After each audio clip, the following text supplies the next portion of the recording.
Bienvenue dans Convergence, le podcast où la science et les plus grandes questions se rencontrent. Je suis Marc Valois. Et je suis Hélène Dubois, astrophysicienne. Aujourd'hui, Marc, nous avons un dossier sur la table qui, Hmm. je dois l'avouer, est l'un des plus stimulants et complexes de ces dernières années. Celui de l'objet interstellaire 3I-Atlas. Alors pour resituer un peu le contexte, Oui.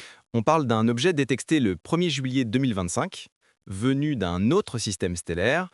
La conclusion officielle de la NASA est claire, c'est une comète. Hélène, en tant que scientifique, est-ce que cette explication, disons, simple, suffit à clore le débat?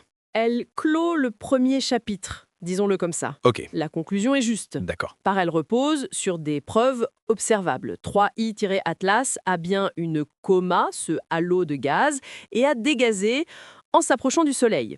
C'est la signature classique d'une comète. Ce socle factuel, il est robuste. Mais j'entends un mais dans votre voix. C'est un socle sur lequel reposent des anomalies assez remarquables et qui rendent l'explication simple de plus en plus difficile à tenir toute seule. Parlons de ces anomalies alors. La première, c'est son orbite. Elle est inclinée à seulement 5 degrés par rapport au plan de notre système solaire. Oui.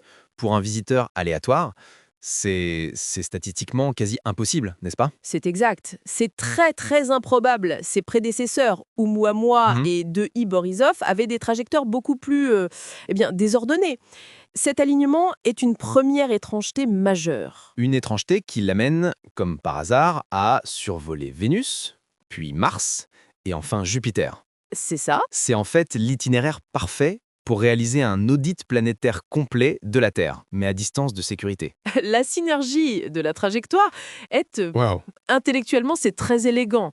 Étudier le destin climatique d'une planète, sa mort potentielle et l'architecture qui la protège, c'est un plan de mission d'une efficacité redoutable. Et puis, il y a la preuve physique, la fameuse pièce à conviction, Oui, ce tétracarbonyle de nickel, un composé industriel qu'on utilise dans l'aérospatial, détecté dans ses émissions, jamais vu sur une comète naturelle. et c'est exactement là que se situe le cœur du débat scientifique. D'accord. Face à ces anomalies, on a deux choix. Soit on postule une nouvelle forme de chimie cométaire, des processus naturels encore inconnus, propres à d'autres systèmes, soit on considère une origine artificielle.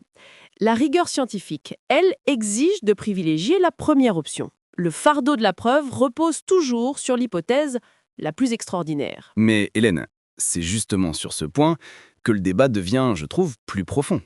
Pour expliquer 3I Atlas naturellement, on doit inventer toute une série de phénomènes rares et non prouvés. Une trajectoire improbable, un itinéraire qui tombe parfaitement bien, une chimie exotique sortie de nulle part. N'est-ce pas au final plus compliqué que d'envisager une seule cause, même extraordinaire? Votre position me fait penser à l'inspecteur Colombo. Développé. C'est comme si Colombo, après avoir accumulé une montagne d'indices qui pointent tous vers la chambre à coucher, Oui. il se tenait devant la porte et refusait de l'ouvrir. Pas parce qu'il pense qu'il n'y a rien derrière, Ok. mais par peur de ce que ses supérieurs ou la presse diraient de lui s'il s'aventurait sur ce terrain. Il préfère se convaincre qu'il peut résoudre l'affaire sans y entrer, tout en sachant que la preuve est peut-être là. Et pourtant, ouvrir cette porte, ça ne lui coûtait rien. Juste un peu de courage. Longue pause pensive.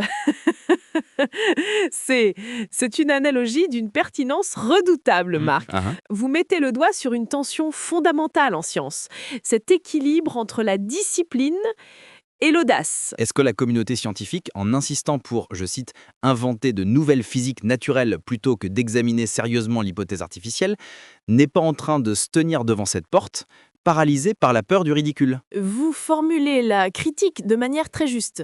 Et c'est là que des outils comme l'équation de Drake ou le framework Loeb-Thibodeau deviennent essentiels. Ce ne sont pas des preuves, non, mais ils sont l'autorisation intellectuelle d'ouvrir cette porte. L'équation de Drake nous dit qu'il est statistiquement raisonnable de chercher.